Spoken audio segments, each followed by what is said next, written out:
السلام علیکم ناظرین، پروگرام دی رپورٹرز میں خاور گمان اور چودھری غلام حسین صاحب آپ کو خوش آمدید کہتے ہیں۔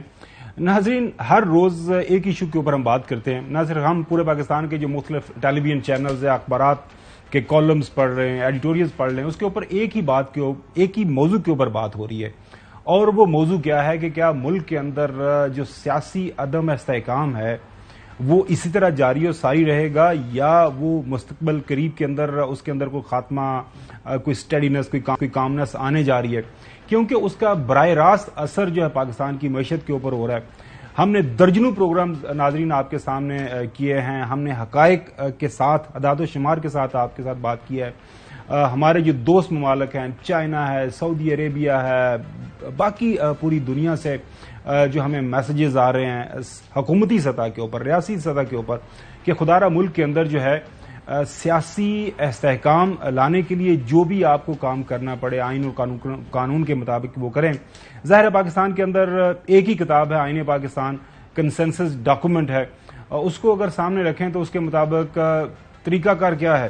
طریقہ کار یہی ہے کہ آپ جو ملک کی عوام ہے اس کا مینڈیٹ لیں، ان سے پوچھیں کہ وہ ملک کو آگے کس طرح لے کے جانا چاہ رہے ہیں، اور جس پولیٹیکل پارٹی، جس پولیٹیکل لیڈر کو وہ ووٹ دینا چاہ رہے ہیں وہ لوگ سامنے آئیں، اور ملک کے اندر جو بھی انہوں نے لانگ ٹرم، شارٹ ٹرم جو فیصلے کرنے ہیں، سخت یا آسان فیصلے کر رہے ہیں، وہ فیصلے کریں، ان کے پاس عوام کا اعتماد ہو۔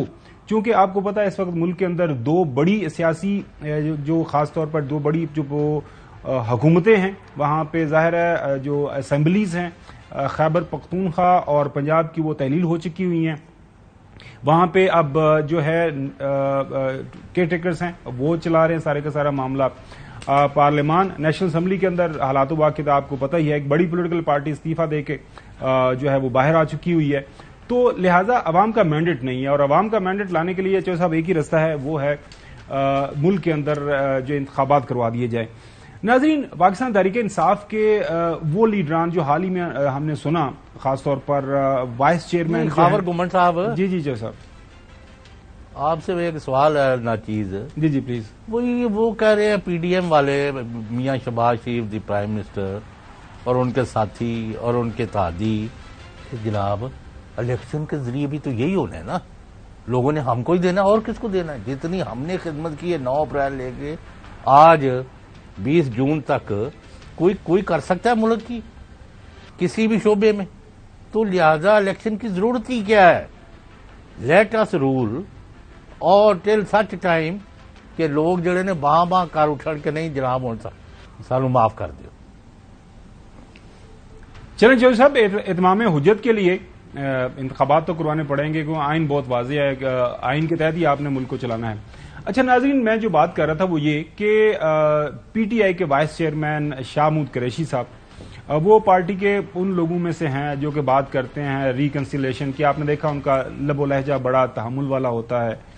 اسی طرح اسد عمر صاحب، آپ نے دیکھا حالیہ جو 9 مئی کا سانحہ، اس کے بعد گرفتاری ہوئی، انہوں نے پریس کانفرنس کی، جو پارٹی کی انہوں نے بنیادی رکنیت رکھی، لیکن ان کے پاس جو عہدہ تھا، جو ہے سیکرٹری جنرل تھے وہ پی ٹی آئی کے، وہ انہوں نے اپنی پوزیشن چھوڑ دی، اس سے استعفیٰ دے دیا۔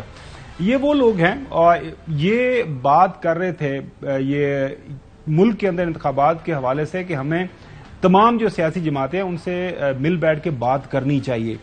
لیکن چودھری صاحب، آج آپ نے وہ پتہ نہیں منظر دیکھا ہے کہ نہیں دیکھا کہ جو اس وقت موجودہ حکومت ہے، موجودہ حکومت نے جو مختلف کیسز کیے ہوئے ہیں، اسی طرح کیس ہے، کیونکہ اتنے زیادہ کیسز ہیں، وہ کیا بندہ بات کرے کس کیس میں ان کی ضمانت ہے یا کس میں نہیں ہے۔ اسی طرح ایک کیس کی ضمانت، ایک کیس میں وہ ضمانت کے لیے گئے ہوئے تھے، ضمانت خارج ہو گئی، فیصلہ آیا، اور اگر ہمارے پروڈیوسر صاحب کو دکھا سکے کس طرح شاہ محمود قریشی صاحب، اور یہ آپ ناظرین آپ دیکھ رہے ہیں اپنی ٹیلی ویژن سکرینز کے اوپر کہ شاہ محمود قریشی صاحب اور اسد عمر صاحب پھر جلدی سے نکلے وہاں سے، اور اس کے بعد وہ ایک گاڑی میں بیٹھے اور بیٹھ کے چلے گئے۔ بنیادی مقصد ناظرین یہ دکھانے کا یہ ہے کہ پی ٹی آئی کے اندر یہ وہ لوگ ہیں جو کہ بات کر رہے ہیں مسالحت کی، جو بات کر رہے ہیں بات چیت کی، وہ چاہ رہے ہیں ماڈریٹ ہیں، جو ملک کے اندر اس وقت جو حالات و واقعات بنے ہوئے ہیں، جہاں پہ یہ سارے کا سارا معاملہ پھنسا ہوا ہے۔ یہ وہی سین ہے جو وہ فواد چودھری والا تھا، مورلیس اچھا، اب یہ ہے کہ اس سے آگے بڑھنا ہے تو تمام جو سیاسی جماعتیں ہیں ان کے ساتھ بات کرنا پڑے گی. میری اسد عمر صاحب کے ساتھ متعدد بار بات ہوئی ہے. وہ ہمیشہ ایک پولیٹیکل ریکنسلیشن کی بات کرتے ہیں، اور ظاہر ہے پارلیمان کے اندر مختلف پولیٹیکل پارٹیز موجود ہیں. ظاہر پی ڈی ایم کی جماعتیں ہیں، ظاہر ہے ان کا مقابلہ اس وقت جو ہے پی ٹی آئی کے ساتھ ہے، تو بات چیت تو کرنا ضروری ہے. لیکن ایک چوہدری صاحب ہم نے پیٹرن دیکھا ہے کہ جب بھی بات چیت کی طرف معاملات آگے بڑھے ہیں، ہم حال ہی کے اندر ہم نے دیکھا ہے تو کوئی نہ کوئی واقعہ ہو گیا ہے. آپ کو یاد ہوگا ایک پہلا سیشن ہوا بات چیت کا یہاں پہ جب پی ڈی ایم کے 3 رکنی ایک کمیٹی تھی اور پی ٹی آئی کی طرف سے 3 لوگ تھے. وہ بات چیت ہوئی، ایک جو ہے اس کا جو ہوا سیشن، اگلے دن ہم نے دیکھا کہ لاہور کے اندر پی ٹی آئی کے صدر جو ہیں محترم پرویز الہی صاحب، ان کے گھر کے اوپر حملہ ہو گیا. اس کے بعد جو شاہ محمود قریشی صاحب نے بات کی وہ ناظرین آپ کو سناتے ہیں. جب میں گیا وہاں مذاکراتی ٹیبل پر تو میں نے وہاں ڈار سے وزیر قانون ہے تارڑ صاحب، ان سے کہا کہ یہ مجھے سمجھائیے، ایک طرف مذاکرات اور دوسری طرف گرفتاریاں، یہ تو تضاد ہے. مذاکرات کے لیے تو ایک ماحول سازگار بنایا جاتا ہے. یہ کیا آپ ماحول بنا رہے ہیں یا بگاڑ رہے ہیں؟ آپ چاہتے کیا ہیں؟ آپ ان مذاکرات کو منطقی انجام تک پہنچانا چاہتے ہیں یا آپ چاہتے ہیں کہ یہ گفتن نشستن برخاستن ہے؟ تو بتا دیجئے. ناظرین، ابھی جب ہم یہ پروگرام کر رہے ہیں لاہور سے خبریں یہ آ رہی ہیں کہ چودھری پرویز الہی صاحب کی ایک جس مقدمے میں وہ جیل کے اندر موجود ہیں ضمانت ہو گئی ہے، لیکن وہ ابھی تک ان کی رہائی نہیں ہو پا رہی. شاید کوئی اور مقدمہ ہو گیا ہے، کوئی اور اپیل اسی مقدمے کے حوالے سے پنجاب گورنمنٹ ہے. سیکرٹری اسمبلی باہر نکلا ہے، رائے ممتاز، بڑا شریف انسان ہے، لمبا کیریئر ہے ان کا، اس کو باہر ایک اور مقدمے میں گرفتار کر لیا. اچھا، وہ ہو گیا، وہ بھی ہیں. اور لیکن ظاہر ہے ان کے ساتھ بھی جو ہو رہا ہے وہ بھی بات کیا کر رہے ہیں.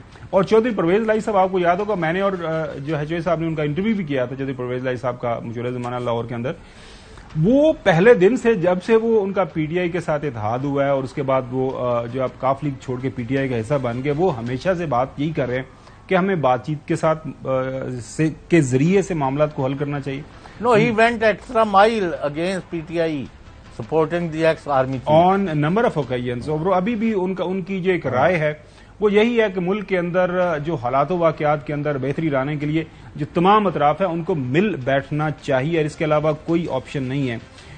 اسد عمر صاحب کل انہوں نے ناظرین ہمارے ہی ٹیلی ویژن چینل کاشف عباسی صاحب کے ساتھ ایک انٹرویو دیا اور اس کے اوپر ظاہر ہے پی ٹی آئی کی طرف سے ایک ریئیکشن آیا ہے کہ جی اسد عمر صاحب جو ہے ابہام پھیلا رہے ہیں اور ان کو یہ کام پہلے کر دینا چاہیے تھا، اگر استعفیٰ دینا تھا ایسا نہیں کرنا چاہیے تھا. لیکن میں جو اسد عمر صاحب کی میں نے سارا انٹرویو اے ٹو زی سارا دیکھا ہے، اس کو بینگ جو ہے سیاست کے طالب علم کے مجھے چیز جو سمجھ آئی ہے وہ بات یہی کر رہے ہیں کہ جناب اعلیٰ جہاں پہ اب یہ اس ملک کی گاڑی، سیاست کی گاڑی جو ایک بند گلی کے اندر پھنس گئی ہے، اس کو نکالنے کے لیے سیاستدانوں کو ایک دوسرے کے ساتھ مل بیٹھنا چاہیے.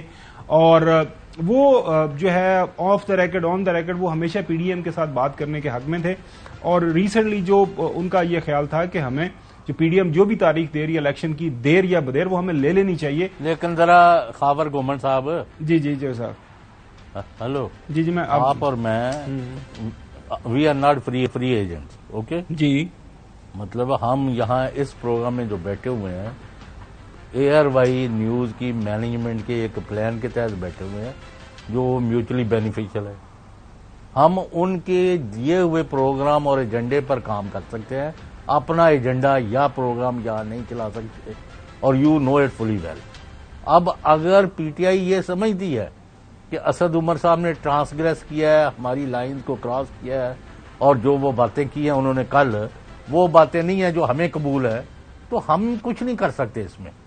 نہیں، میں چودھری صاحب ایک اور زاویے سے بات کر رہا ہوں اور یہ جو میں سارے کا سارا معاملہ دیکھ رہا ہوں، کریں نا کریں. میں یہ نہیں کہہ رہا کہ بالکل ظاہر ہے پی ٹی آئی کے پاس تمام اختیار ہے، وہ جو بھی اس کے اوپر تبصرہ تجزیہ کر سکتے ہیں. وہ ہم تو یہ نہیں کہہ رہے کہ غلط یا صحیح، میں تو اس کے اوپر اپنا آرگومنٹ، اپنا تبصرہ تجزیہ پیش کرنے کی کوشش کر رہا ہوں کہ جو بات مجھے سمجھ آئی ہے. پہلے میں آپ کو سنواتا ہوں جو کیا بات کی اسد عمر نے کل انٹرویو کے دوران. جو الیکشن مل رہے تھے آپ کو، آپ لوگوں نے کیوں نہیں لیے وہ الیکشن؟ لینے چاہیے تھے، بالکل لینے چاہیے تھے. ادھر اسلام آباد میں میٹنگ ہوئی تھی، تقریباً تمام سینئر لیڈرشپ تھی، تینوں ممبر نیگوشیٹنگ کمیٹی کے موجود تھے. شاہ محمود قریشی، علی ظفر اور فواد، اور ہر ایک سے میں نے پوچھا کہ آپ کے خیال میں ہمیں ڈیٹ لینی چاہیے کہ نہیں لینی چاہیے، سوائے ایک کے تمام لیڈرشپ کا ویو یہ تھا کہ لے لینی چاہیے۔ اب یہ ایک ظاہر ہے ایک معاملہ تو ہے، اب یہ خود آن دا ریکارڈ یہ ساری کی ساری باتیں کر رہے ہیں۔ مقصد چوہدری صاحب یہاں اچھا یہ بھی سن لے، ابھی میں یہ کہہ رہا ہوں چوہدری صاحب یہ کہ یہ لوگ جو مساحلت کی بات کر رہے تھے آج پھر ان کی ضمانتیں کینسل ہو گئی ہیں، وہ بھاگ دوڑ رہے ہیں۔ تو میں صرف آپ سے جو سوال پوچھنا چاہ رہا تھا، میں سمجھنے کی کوشش کرنا چاہ رہا چوہدری صاحب، نہیں میں آپ کی مدد کرنا چاہ رہا تھا۔ تو کیا مسئلہ ہو رہا ہے کہ جو لوگ صلح صفائی کی بات کر رہے ہیں ان کو مدد کیوں کرنا پکڑ؟ چاہتا ہوں آپ کی۔ جی چوہدری صاحب، یہ 2 سال پہلے کی بات ہے، ایک دن پریزیڈنٹ ہاؤس میں ڈاکٹر عارف علوی صاحب نے پی ٹی آئی کی سینئر لیڈرشپ کو اکٹھا کیا کہ ہماری پالیسی اور پوسچر اور حکومت اور معاملات میں what is wrong with P T I, جی تو وہاں انکلوڈنگ دی پریزیڈنٹ جتنے ممبر بھی تھے فیڈرل کیبنٹ کے، پروونشل کیبنٹ کے، دوسرے پارٹی عہدیدار، ان کی متفقہ رائے تھی کہ what ever is happening in Punjab is not acceptable اور اس سے پارٹی کی تباہی ہو رہی ہے۔ لیکن خاور گمن صاحب کو جب بتایا گیا اور انہوں نے نہیں، dismiss them, I am not interest, یعنی انہوں نے سننے سے انکار کر دیا۔ تو یہ صورتحال ہے۔ I hope they learn lessons. I do not know. Will they or not?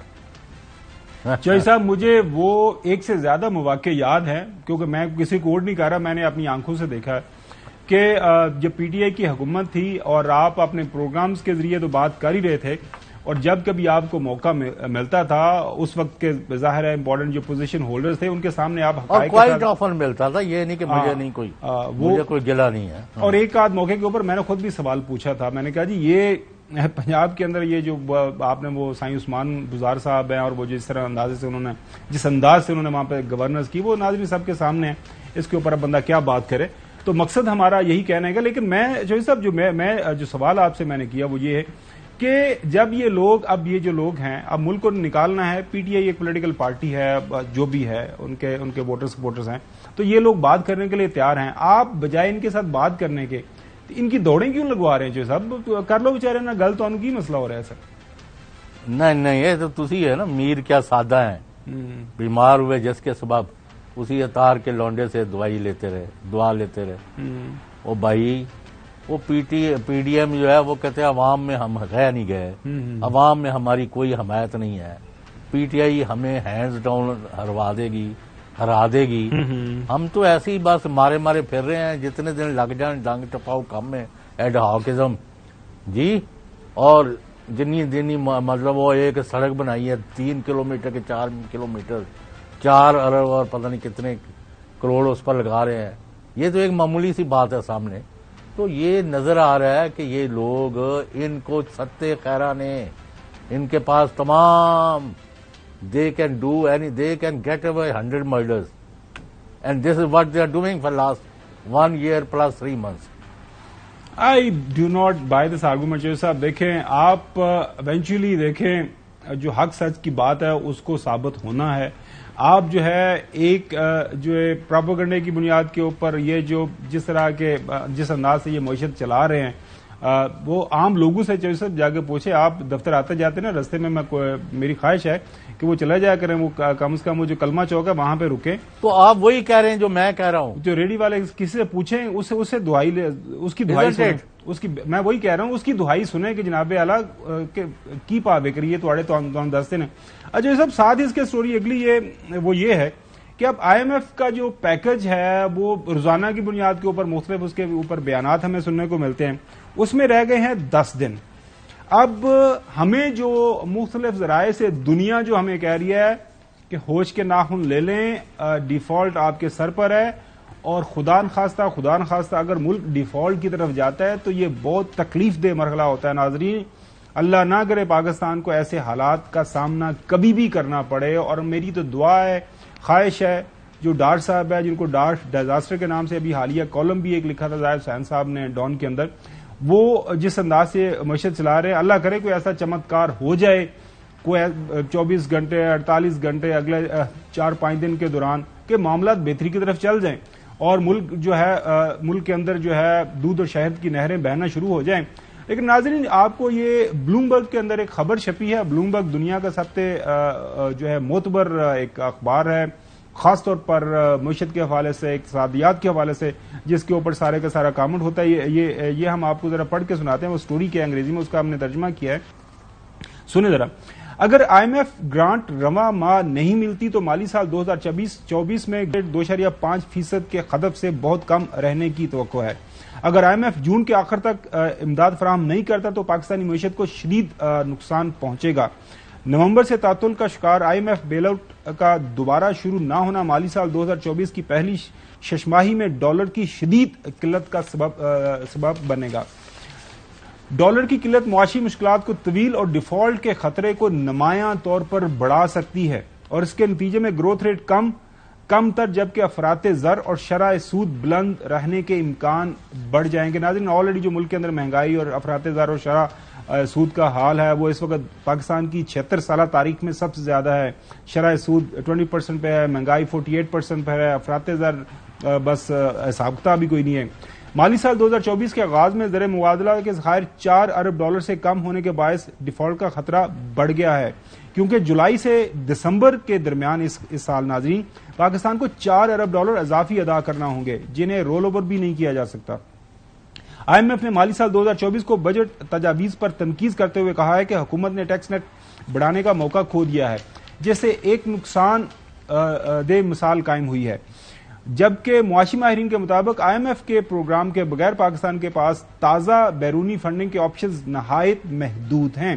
کسی بھی نئے بیل آؤٹ پر آئی ایم ایف کے ساتھ بات چیت اکتوبر میں انتخابات کے بعد تک شروع ہونے کا کوئی امکان نہیں، کیونکہ معاہدے تک پہنچنے میں وقت لگے گا. محتاط اندازے کے مطابق کسی نئے پروگرام کے تحت بھی آئی ایم ایف کی جانب سے دسمبر تک کوئی امداد جاری نہیں کی جا سکے گی. فی الحال اوسطاً 22% مہنگائی کی توقع کی جا رہی ہے، لیکن مسلسل درآمدی پابندیاں اور کمزور روپے مالی سال 2024 میں اندازوں سے کہیں زیادہ مہنگائی کا باعث بنے گا، جبکہ مہنگے قرض اور خام مال کی درآمد پر پابندیاں پیداوار کو مزید اچھا ہو جائیں گے. ناظرین، یہ چوہی صاحب اس پہ ابھی تھوڑی دیر میں ہم نے بریک پہ جانا، لیکن بریک سے جانے سے پہلے ناظرین آپ کے ساتھ ایک ایکسکلوسیو سٹوری شیئر کر دیں. یہ جو حالات و واقعات ہیں چوہی صاحب، میرے پاس خبر یہ ہے کہ ملک کے اندر اس وقت یہ جو غیر یقینی کا موسم ہے، حالات جو اس وقت حالات بنے ہوئے ہیں، محترم نواز شریف صاحب نے جو لا منسٹر ہیں اعظم نذیر تارڑ صاحب کو اپنے پاس طلب کیا ہے، ان سے پراپر بریفنگ لے لی ہے. ان کو بریف کیا جا رہا ہے کہ جناب اعلیٰ میں نے اگر واپس پاکستان جانا ہے تو میرے لیے وہ کون سے قانونی طریقہ کار ہے، وہ راہیں ہیں جو گانٹیں لگی ہوئی ان کو کھولا جا سکتا ہے. آپ کے لاہور سے احسن بون صاحب چیک کیجئے گا، وہ بھی ان کے ساتھ ہیں اور وہ ان کو سارا کچھ بریف کر رہے ہیں. میں نے پھر اپنے ذرائع سے پوچھا کہ جناب نہیں واپس وہ آ جائیں.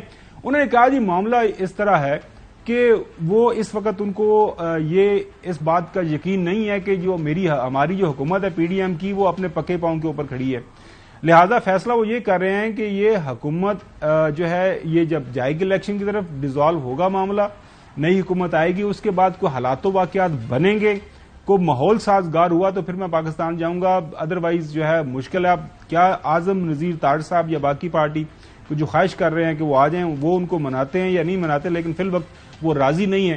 ناظرین، ابھی ایک بریک کی طرف جانا، بریک کے بعد آپ کو بتائیں گے کہ اس وقت پیپلز پارٹی اور نون لیگ کے درمیان چل کیا رہا ہے. اسٹے ود اس.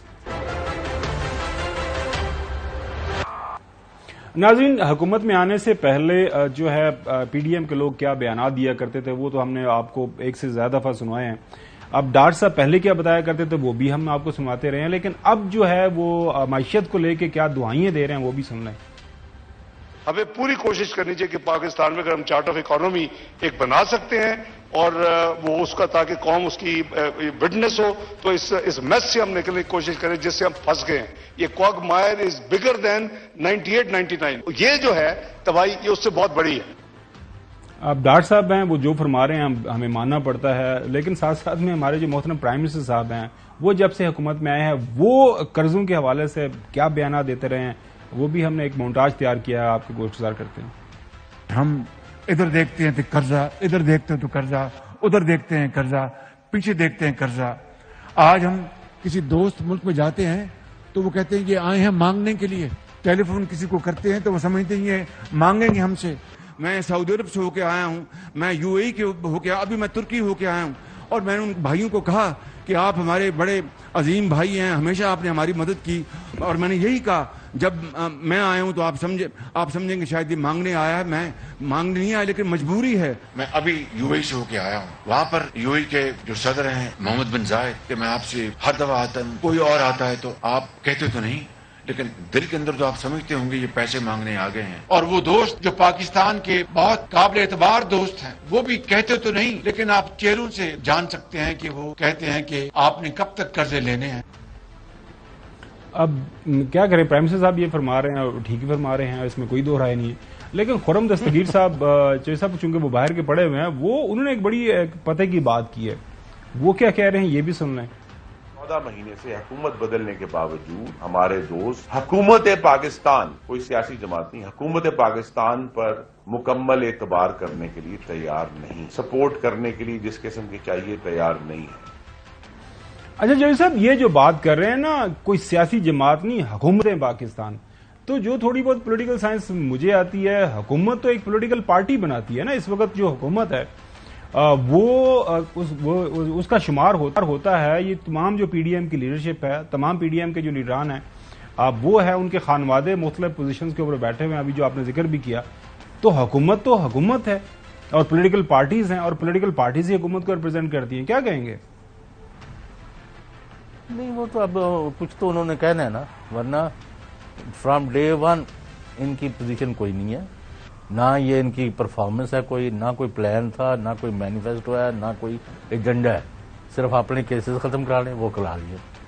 اپنے لوگ جو باہر گئے ہوئے تھے ان کو واپس لے آنا ہے. اس کے بعد جدھر ممکن ہے انہوں نے حلوہ مانڈا، جڑیاں اودیاں دیگاں پکیاں نے کھائی جا رہے ہیں، اور کوئی پوچھنے والا نہیں. انفارچونیٹلی جو بری بات ہے نا ملک کے لیے، نو بڈی از انٹرسٹڈ ان چیکنگ دس انبریڈلڈ لوٹ اینڈ پلنڈر. شیر صاحب، دیکھا آپ نے کل بھی سنوایا تھا، بلاول بھٹو زرداری صاحب نے وہ سوات کے اندر ایک سپیچ کی کہ ہمیں پیسے نہیں مل رہے، پیسے نہیں دیے تو ہم بجٹ کے اوپر انکار کر دیں گے. ابھی خبریں آ رہی ہیں، بات ہوئی ہے کہ وہ ایگریمنٹ ہو گیا، 25 ارب روپیہ جو ہے فیڈرل گورنمنٹ نے سندھ گورنمنٹ کے لیے اناؤنس کر دیا، وہ ریلیز ہو جائے گا. آج مراد علی شاہ سندھ چیف منسٹر بھی یہاں پہ موجود تھے اور بڑے زبردست انداز سے وہ سارے معاملات ان کے طے پا گئے. لیکن جو صاحب جو معاملہ ہے وہ ہے انتخابات کا. اب جو بلاول صاحب نے جو دعویٰ کیا ہے کہ ہم آئندہ انتخابات کے اندر بڑے بھرپور انداز سے، آپ دیکھیے گا، ہم کامیاب ہونے جا رہے ہیں، جس طرح ہم سوات میں ہوئے، ہم نے کشمیر میں ہوئے، جس طرح کراچی میں ہوئے. دیکھیں ذرا. ہم سمجھتے ہیں کہ الیکشن ٹائم پہ ہونا چاہیے، اور اگر الیکشن ٹائم پہ ہوتے ہیں، جیسے پاکستان پیپلز پارٹی نے ہر بائی الیکشن جیتا ہے، کراچی میں تاریخ رقم کر کے اپنا میئر منتخب کیا، ویسے ہی انشاءاللہ تعالی Pakistan Peoples Party general elections کے لیے بھی تیار ہے. یہی پیغام ہم اپنا اتحادیوں کو دیں گے کہ آئے ہمت پکڑے، آئے میدان میں آئے. ناظرین، یہ چند ایک الیکشن ہوئے ہیں، ابھی ایک ہی حالیہ جو 2 الیکشن کراچی اور یہ باغ کا ہوا ہے، اس کے اوپر طلال چوہدری صاحب نے کیا جواب دیا ہے. اتحادی ہیں اس وقت، وہ نون لیگ ظاہر ہے اس وقت پی ڈی ایم کی جو گورنمنٹ ہے، پیپلز پارٹی اور نون لیگ دونوں اتحادی ہیں، وہ کیا فرما رہے ہیں یہ بھی سن لیں. بلاول صاحب کا چیلنج ہمیں قبول ہے، بالکل الیکشن کو ہم ویلکم کرتے ہیں اور بھرپور طور پر الیکشن لڑیں گے. الیکشن باغ کی طرح کا نہیں ہونا چاہیے، الیکشن میئر کراچی کی طرح کا نہیں ہونا چاہیے. الیکشن وہ ہونا چاہیے جس پہ کوئی انگلی اور کوئی سوال نہ اٹھے. ناظرین، یہ میں اور چوہدری صاحب بات نہیں کر رہے، رانا ثناءاللہ صاحب ہمارے محترم وزیر داخلہ جو بات کر رہے ہیں، انہوں نے باغ کے انتخابات کے اوپر ایک جو چارج شیٹ کی، ایکسپٹ کیا کہ وہاں پہ ٹھپے لگے اور کس طرح جو سارے کا سارا ایک حلقے کا، ناظرین، آزاد جموں کشمیر کے اندر ایک جو تھا بائی الیکشن تھا، وہاں پہ کس طرح کی مس مینجمنٹ ہوئی، اور یہ اتحادی جماعتیں ایک دوسرے کے اوپر الزامات لگا رہی ہیں. سنیں ذرا. تسلیم کرتا ہوں کہ مشتاق منہاج صاحب نے مجھے کوئی 1 ہفتہ پہلے یہ کہا کہ یہاں پہ کوئی 18 پولنگ اسٹیشن ہے جہاں پہ میرے مخالف امیدوار کی جو ہے نا وہ برادری بیٹھی ہے. ٹھیک. قمرالزمان کائرہ صاحب میرے پاس آئے ٹھیک اور انہوں نے مجھے کہا کہ جی یہ رینجز والی بات جو ہے نا یہ درست نہیں ہے. کیا تصر جائے گا کہ ایک حلقے میں الیکشن ہو رہا ہے وہ بھی آپ نہیں کروا سکتے. تو معاملہ یہ ہے کہ میں اس بات کو انشور کرتا ہوں کہ یہ ٹھپا سسٹم نہیں ہوگا, یہ ٹھپے کو ہم ٹھپ دیں گے.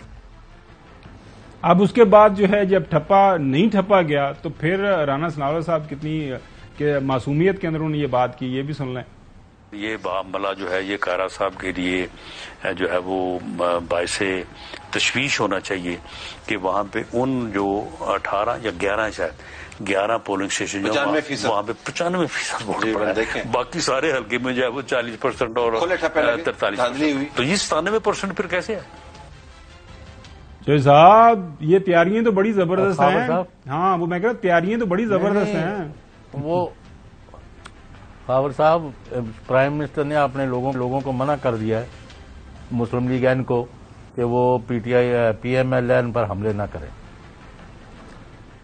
سر کم از کم اس ہفتہ حملے کی کیا بات ہے؟ مجھے کوئی ضرورت, میں اسے میرا آئی ہیو نو کنسرنز کہ وہ کیا حملے کرتے ہیں کیا نہیں کرتے. نہیں آپ نہیں اپنی پارٹی والوں کو کہا. میں تو سر میرا تو مسئلہ یہ ہے کہ جو باغ کے عوام ہیں جو کہ ٹھپے لگے ہیں, جو پہ الیکشن ٹھیک نہیں ہوا, تو یہ کیا کون سا سٹیج طے کر رہے ہیں؟ بلاول بھٹو زرداری صاحب یہ فرما رہے ہیں کہ ہم نے جس طرح باغ میں جیتا ہے, جس طرح ہم نے کراچی میں جیتا ہے, کراچی کے الیکشن کے اوپر بھی بات ہم کر چکے ہیں, اس طرح ہم پورے ملک کے اندر انتخابات جیتنے جا رہے ہیں. اب دوسری طرف رانا ثناءاللہ صاحب یہ فرما رہے ہیں. تو میں صرف یہ جاننا چاہ رہا ہوں جوئی صاحب, ٹھیک ہے اچھی بات ہے, ماحول بہتر رہنا چاہیے, دوستانہ رہنا چاہیے, کوئی ایک دوسرے کے خلاف جو تانا و تشنیع بھرے بیانات نہیں دینے چاہیے, لیکن یہ جو آن گراؤنڈ چیزیں ہوئی ہیں اور یہ خود مان رہے ہیں, ٹی وی کے اوپر آپ کے اوپر آ کے مانتے ہیں جناب اعلیٰ دیکھیں اس نے ٹھپے لگا دیے, باغ کا الیکشن تو ٹھپوں سے بھرا ہوا ہے. اور وہ ہمارے منہاج صاحب ہمارے فارمر کولیگ ہیں میڈیا کے, اس کے بعد وہ سیاست کو پیارے ہو گئے, انہوں نے کیا فرمایا کہ جی میرا الیکشن تو رانا ثناءاللہ صاحب نے ہمیں ہروا دیا. تو یہ جو کھچڑی پک رہی ہے, مجھے لگ رہا ہے جو آپ نے اس پروگرام کے اندر شروع میں بات کی تھی کہ یہ ان کا یہ خیال ہے کہ جو انتخابات ہوں گے وہی ہوگا جو اس وقت موجود ہے, لہٰذا اسی کو کنٹینیو کر لیں, اور اگر انتخابات ہونے ہیں تو اس میں بھی یہ کر کے یہ ہو جائیں گے. ناظرین ابھی ہمیں بریک کی طرف جانا ہے, بریک کے بعد آپ کو بتائیں گے کہ اب جو کہیں کہیں سے نا یہ ہلکی پھلکی کی جو ہے موسیقی کی آواز, فائر ورکس کی آواز, بیانات ایک دوسرے کے خلاف, لیکن اندر سے چونکہ دشمن سامنے ایک ہی ہے اور دشمن چونکہ اس کو نظر آ رہا ہے کہ اس کے ساتھ سامنے اگر لڑائی کرنی ہے سیاسی طور پر تحریک انصاف کے ساتھ تو ہمیں اکٹھا ہی رہنا ہے, اس لیے یہ ہلکا پھلکی موسیقی چلتی رہے گی, رہیں گے یہ اکٹھے. Stay with us.